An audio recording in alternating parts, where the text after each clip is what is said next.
Do you believe a child can be born without empathy, without fear, without guilt, without love? What if the monster you fear still has baby teeth? Most people think evil begins with choice, but psychology reveals something darker. Sometimes the absence of emotion is not learned, it's born.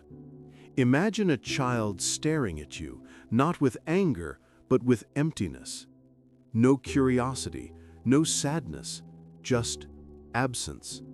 For most of us, empathy is instinctive. We feel others' pain as if it were our own. But for some children, that connection never forms. Psychologists call them callous, unemotional children, a term clinical enough to hide the terror it describes. They don't feel guilt, they don't fear punishment. And when they hurt others, it's not to dominate, it's simply to feel something. Science still debates this. Are these children born with damaged empathy circuits or shaped by an environment too cruel to teach compassion? Research shows both can be true. Brain scans reveal reduced activity in the amygdala and ventromedial prefrontal cortex, areas responsible for empathy and moral emotion. But many of these same children come from homes of neglect, abuse, or emotional coldness, a perfect storm of biology and silence. Because when a child's pain is ignored, something inside begins to rot. And sometimes that rot takes the shape of a smile. Contrary to what movies show, psychopathic children rarely look dangerous. They are charming, intelligent, manipulative. They learn to imitate emotion by observing others. They say the right words, copy the right expressions, but there's no warmth behind their eyes. They wear empathy like a mask, not to connect, but to survive.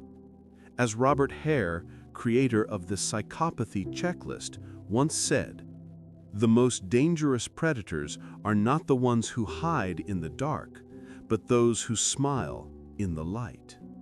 Teachers sometimes notice it first, the child who laughs when another cries, who tortures animals out of curiosity, who lies with disturbing calm. And when confronted, they don't show fear or remorse, only irritation that they were caught.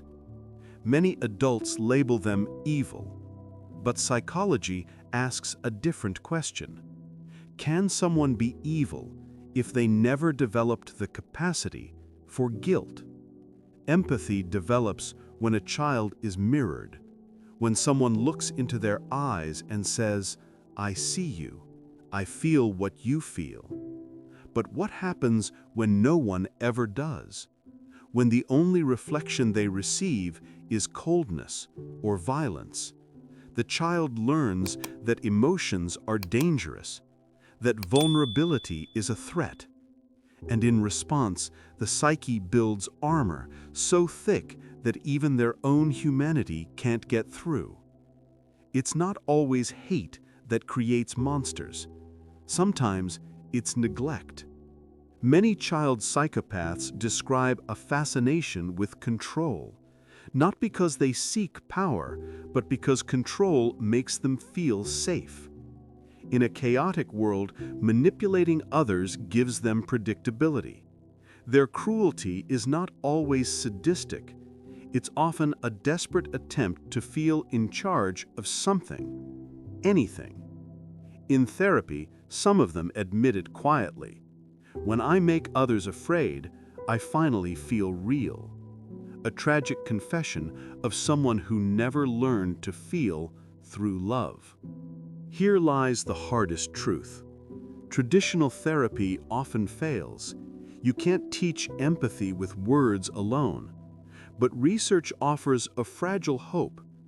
When these children receive consistent emotional feedback, not punishment, but calm boundaries and affection, the brain begins to adapt.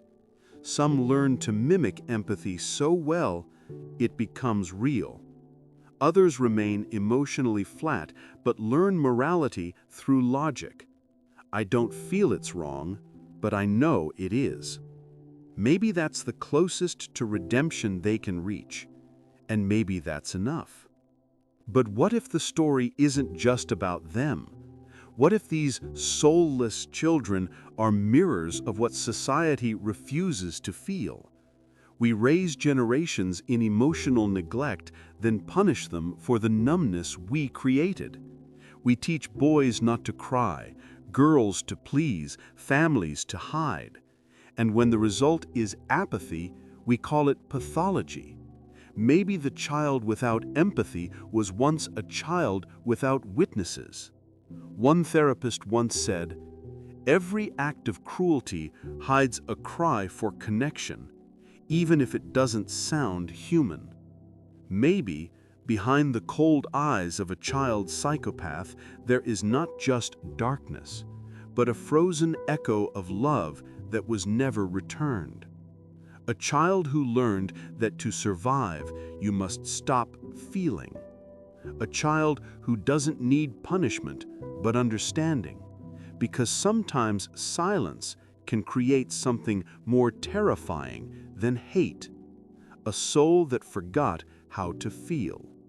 So, what do you think? Are some born monsters? Or are they all in some way victims of silence? Maybe both are true. Maybe the child without remorse is the ultimate reflection of a world without empathy. Because when love disappears from childhood, the human heart learns to imitate it. And sometimes that imitation never ends. If this video resonated with you, not out of fear, but understanding, remember, not every monster was born one. Some were made by the silence that raised them. Subscribe for more psychological explorations of the hidden human mind. Because every shadow has a story, and sometimes it begins in childhood.